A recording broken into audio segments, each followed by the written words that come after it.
भाइयों और बहनों, अनंत चतुर्दशी व्रत का प्रथम प्रसंग महाभारत से जुड़ा है। पांडव जब वनवास के दुख झेल रहे थे, तब युधिष्ठिर अत्यंत चिंतित थे। उन्होंने श्री कृष्ण से पूछा, हे माधव, हम सब कष्टों से घिरे हैं, कृपया ऐसा उपाय बताइए जिससे यह दुख दूर हो और हमें पुनः सुख मिले। भगवान श्री कृष्ण ने कहा, धर्मराज, भाद्रपद शुक्ल चतुर्दशी का दिन अनंत भगवान का दिन है। इस दिन व्रत करने और अनंत सूत्र धारण करने से मनुष्य के सभी पाप मिटते हैं और जीवन में सुख समृद्धि आती है। श्री कृष्ण ने व्रत की विधि विस्तार से बताई। युधिष्ठिर और द्रौपदी सहित सभी पांडवों ने श्रद्धापूर्वक व्रत किया। उन्होंने चौकोर मंडप बनाया, उसमें कलश स्थापित किया और अनंत भगवान का पूजन किया। द्रौपदी ने लाल पीले धागे का 14 गांठों वाला अनंत सूत्र धारण किया और सच्चे मन से भगवान का स्मरण किया। चमत्कार हुआ, पांडवों के दुख दूर होने लगे और धीरे धीरे उन्हें विजय प्राप्त होने लगी। फलश्रुति यह है कि जो भी श्रद्धा और नियम से अनंत चतुर्दशी का व्रत करता है, उसके जीवन में दुख और संकट समाप्त होते हैं और भगवान विष्णु की कृपा सदैव बनी रहती है। कथा 2, अनंत भगवान और सौभाग्यवती स्त्री की कथा। बहनों और भाइयों, यह कथा एक प्राचीन गांव की है। वहां सुमित्रा नाम की एक स्त्री रहती थी। उसका विवाह एक साधु स्वभाव वाले व्यापारी से हुआ था। पति धार्मिक तो था, परंतु व्यापार में बार बार हानि होती और घर में कलह व अशांति बनी रहती। एक दिन वह दुखी होकर नदी किनारे बैठी रो रही थी। तभी वहां एक वृद्धा रूप में माता लक्ष्मी प्रकट हुई। उन्होंने सुमित्रा से पूछा, बेटी, तू क्यों रो रही है? सुमित्रा ने कहा, मां, पति का व्यापार डूब गया है। घर में झगड़े बढ़ रहे हैं। जीवन में अब कोई सुख नहीं बचा। माता ने मुस्कुराकर कहा, बेटी, तू क्यों निराश होती है? भाद्रपद शुक्ल चतुर्दशी को अनंत भगवान विष्णु का व्रत कर। इस व्रत में 14 गांठों वाला सूत्र भगवान को अर्पित करके स्वयं भी धारण कर। इस व्रत से जीवन के सभी संकट मिट जाएंगे और सौभाग्य स्थायी रहेगा।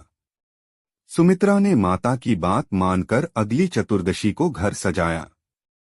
मंडप बनाकर भगवान विष्णु का पूजन किया, पुष्प और प्रसाद अर्पित किया।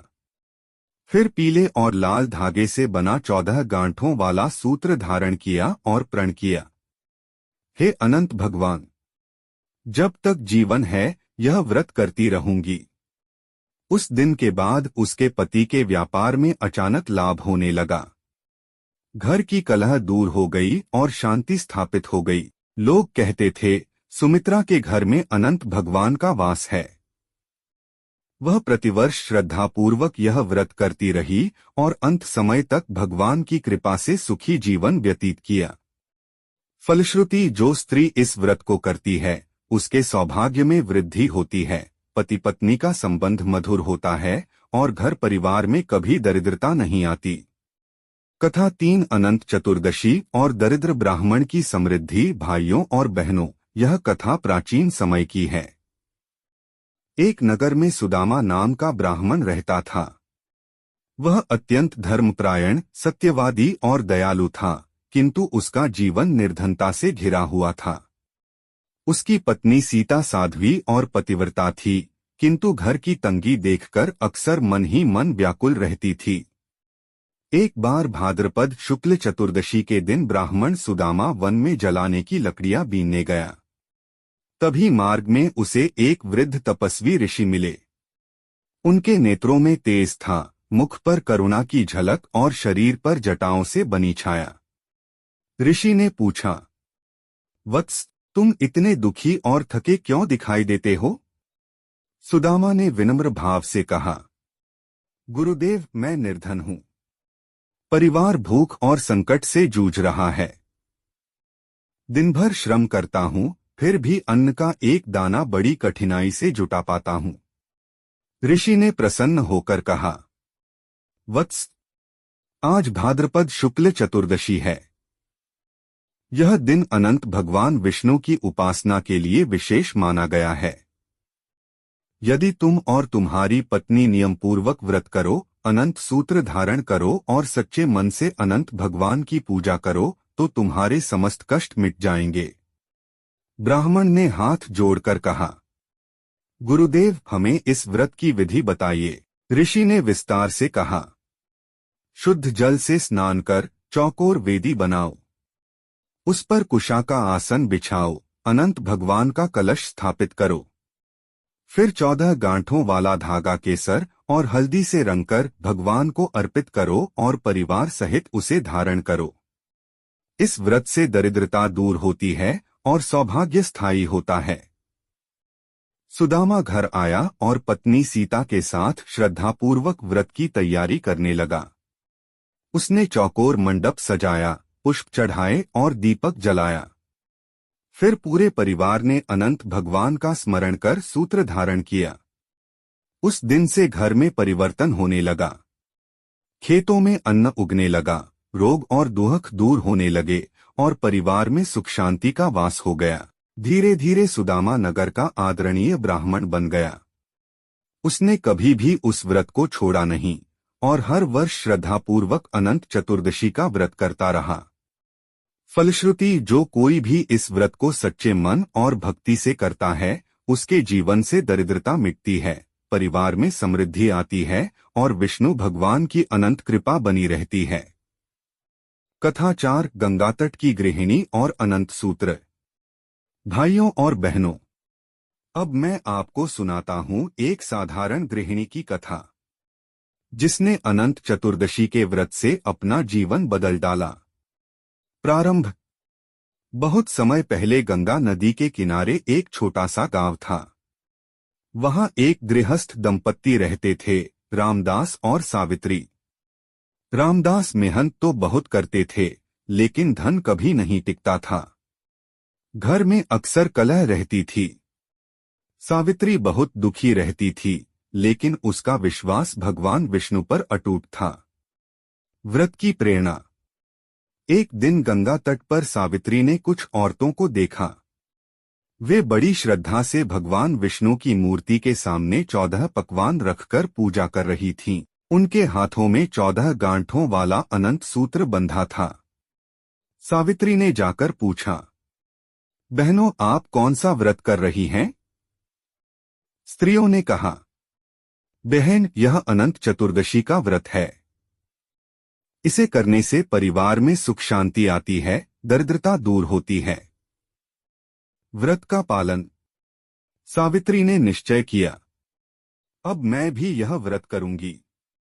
उसने 14 प्रकार के पकवान बनाए, पूरी, हलवा, दही, चावल, दाल, मिठाई आदि। गृहस्थी भले गरीब थी, पर उसने सच्चे मन से भोग लगाया। फिर अनंत सूत्र को अपने हाथ में बांधा और भगवान विष्णु का ध्यान किया। परिणाम, कुछ ही दिनों में रामदास का व्यापार सुधरने लगा। पड़ोसी जो पहले झगड़ते थे, अब मदद करने लगे। घर में धनधान्य आने लगा। रामदास ने यह परिवर्तन देखकर पत्नी से पूछा, सावित्री यह सब कैसे हुआ? सावित्री ने मुस्कुराकर कहा, यह भगवान विष्णु का अनंत व्रत है। उनकी कृपा से ही यह सब संभव हुआ है। रामदास को भी विश्वास हो गया। अगली अनंत चतुर्दशी को दोनों ने मिलकर व्रत किया।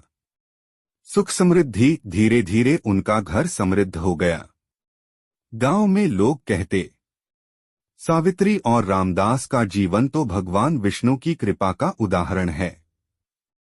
भाइयों और बहनों, इस कथा से हमें यही सीख मिलती है कि अनंत चतुर्दशी का व्रत केवल राजा महाराजाओं के लिए नहीं, बल्कि साधारण गृहस्थों के लिए भी उतना ही प्रभावी है। सच्चे मन से किया गया यह व्रत हर विपत्ति को दूर करता है और परिवार को सुख समृद्धि प्रदान करता। कथा 4 राजा हरिश्चंद्र और अनंत व्रत। भाइयों और बहनों, आप सबने राजा हरिश्चंद्र का नाम तो सुना ही होगा। सत्य और धर्म के पालन के लिए जिनका जीवन ही समर्पित था। आज मैं आपको सुनाने जा रहा हूं राजा हरिश्चंद्र और अनंत व्रत की पावन कथा। बहुत समय पहले अयोध्या नगरी में राजा हरिश्चंद्र राज्य करते थे। वे न्यायप्रिय, सत्यवादी और दानी थे। उनके राज्य में प्रजा प्रसन्न रहती थी। लेकिन समय हमेशा समान नहीं रहता। राजा को एक बार तपस्वी विश्वामित्र के शाप के कारण अपने राज्य से वंचित होना पड़ा। वे अपनी पत्नी और पुत्र के साथ नगर भटकने लगे। एक दिन वे गंगा तट पहुंचे। वहां चिता जलाने का कार्य मिला। राजा हरिश्चंद्र ने श्मशान में काम करना स्वीकार किया। पत्नी तारामती और पुत्र रोहित भी कष्ट सहने लगे। अनंत सूत्र का प्रसंग।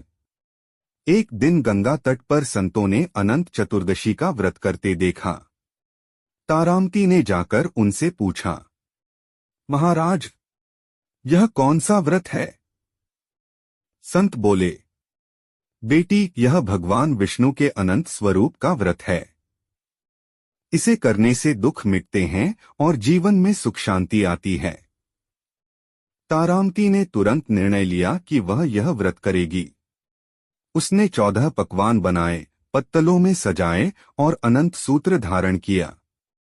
चमत्कार! जो ही तारामती ने अनंत सूत्र बांधा, राजा हरिश्चंद्र को राहत महसूस हुई।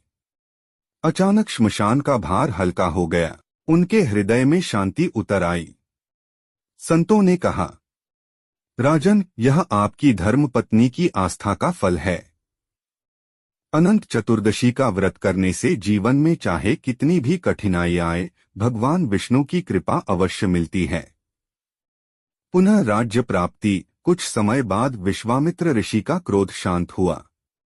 उन्होंने राजा को क्षमा कर दिया। राजा हरिश्चंद्र को पुनः अयोध्या का राज्य मिल गया। तब से हरिश्चंद्र और तारामती ने मिलकर अनंत चतुर्दशी का व्रत करना शुरू किया। उनका जीवन सुखी और समृद्ध हुआ। शिक्षा। भाइयों और बहनों, इस कथा से हमें यही शिक्षा मिलती है कि चाहे कितनी भी विपत्ति क्यों न आए, अनंत चतुर्दशी का व्रत करने से भगवान विष्णु की कृपा प्राप्त होती है। यह व्रत हमें सिखाता है आस्था और कथा 4 अनंत चतुर्दशी व्रत कथा। भाइयों और बहनों, भाद्रपद मास के शुक्ल पक्ष की चतुर्दशी को अनंत चतुर्दशी का व्रत किया जाता है। इस दिन भगवान विष्णु के अनंत स्वरूप की पूजा होती है। मान्यता है कि इस व्रत से जीवन में सुख समृद्धि, धन धान्य और पारिवारिक सौभाग्य मिलता है। प्रारंभ। बहुत समय पहले की बात है। किसी गांव में एक धनवान ब्राह्मण रहता था। उसका नाम था सुमंत। उसकी पत्नी थी दीक्षा। वे दोनों बड़े धार्मिक और दयालु थे। सुमंत की पुत्री का नाम था सुशीला। वह रूपगुण में अद्वितीय, धर्मपरायण और विनम्र स्वभाव की थी। विवाह प्रसंग। एक दिन सुशीला का विवाह कौंडिन्य ऋषि से हुआ। विवाह के समय माता दीक्षा ने सुशीला को एक अनंत सूत्र बांधा और कहा, बेटी, यह भगवान विष्णु का पवित्र धागा है। इसे सदा संभाल कर रखना, इससे जीवन में कभी दुख नहीं आएगा। नई गृहस्थी। विवाह के बाद सुशीला और कौंडिन्य ऋषि सुखी जीवन बिताने लगे। सुशीला प्रतिदिन भगवान विष्णु की पूजा करती और अनंत सूत्र धारण करती थी। धीरे धीरे उनका घर धनधान्य से भर गया। विवाद। एक दिन ऋषि कौंडिन्य ने पूछा, सुशीला, यह धागा तुम रोज क्यों बांधती हो? इसमें क्या रहस्य है? सुशीला ने बताया, यह अनंत सूत्र है। माता ने बताया था कि भगवान विष्णु की कृपा का प्रतीक है। कौंडिन्य ऋषि को यह सब अंधविश्वास लगा। उन्होंने क्रोध में आकर वह सूत्र तोड़ दिया और फेंक दिया। परिणाम, जो ही उन्होंने अनंत सूत्र फेंका, उसी समय उनका वैभव नष्ट होने लगा। धनधान्य चला गया, गृहस्थी बिखर गई। ऋषि कौंडिन्य को बड़ी पीड़ा हुई। पश्चाताप। एक दिन वे वन में चले गए और तपस्या करने लगे। उन्होंने प्रण किया, जब तक भगवान विष्णु साक्षात दर्शन न देंगे, मैं अन्न जल नहीं ग्रहण करूंगा। कई दिनों तक उन्होंने तप किया। अंततः भगवान विष्णु ने प्रकट होकर कहा, कौंडिन्य, यह सब तुम्हारे अहंकार का परिणाम है। अनंत सूत्र केवल एक धागा नहीं, बल्कि मेरे अनंत स्वरूप की आस्था है। इसे मानने से जीवन में सुख और शांति आती है। निष्कर्ष, तब से कौंडिन्य और सुशीला ने मिलकर अनंत चतुर्दशी व्रत करना शुरू किया। धीरे धीरे उनके जीवन में पुनः सुख समृद्धि लौट आई। इसलिए यह व्रत हर वर्ष भाद्रपद शुक्ल चतुर्दशी को किया जाता है। पुरुष 14 गांठ का सूत्र दाहिने हाथ में और स्त्रियां बाएं हाथ में बांधती हैं। शुद्ध विवाह और अनंत चतुर्दशी का महत्व। बहनों और भाइयों, अनंत चतुर्दशी का दूसरा महत्व शुद्ध विवाह और पारिवारिक बंधन से जुड़ा हुआ है। कथा। एक नगर में एक पंडित और उनकी पत्नी रहते थे। उनकी पुत्री का विवाह बहुत ही साधारण परिवार में हुआ। विवाह से पहले माता ने अपनी बेटी को अनंत सूत्र बांधा और कहा, बेटी, यह केवल धागा नहीं, बल्कि पति पत्नी के रिश्ते का रक्षक है। जब तक यह बंधा है, तुम्हारा दाम्पत्य जीवन सुरक्षित रहेगा। घटना। शादी के बाद कुछ समय तक सब ठीक रहा, लेकिन एक दिन पति पत्नी में मनमुटाव हो गया। पति ने गुस्से में कहा, यह सब तुम्हारे मायके की परंपरा है, इसका कोई अर्थ नहीं, और उसने पत्नी के हाथ से अनंत सूत्र उतार दिया। तुरंत परिवार में कलह बढ़ने लगी, धन का ह्रास हुआ और बीमारी फैल गई। समाधान। पति पत्नी को अपनी गलती का एहसास हुआ। उन्होंने पुनः भक्तिभाव से अनंत चतुर्दशी का व्रत किया। भगवान विष्णु की पूजा की और अनंत सूत्र बांधा। तुरंत घर में शांति आई और वैवाहिक जीवन फिर से सुखमय हो गया। शिक्षा। इसलिए कहा गया है कि अनंत चतुर्दशी केवल भगवान विष्णु की आराधना ही नहीं, बल्कि दाम्पत्य जीवन और पारिवारिक सुख का आधार भी है। इस व्रत से विवाह बंधन शुद्ध और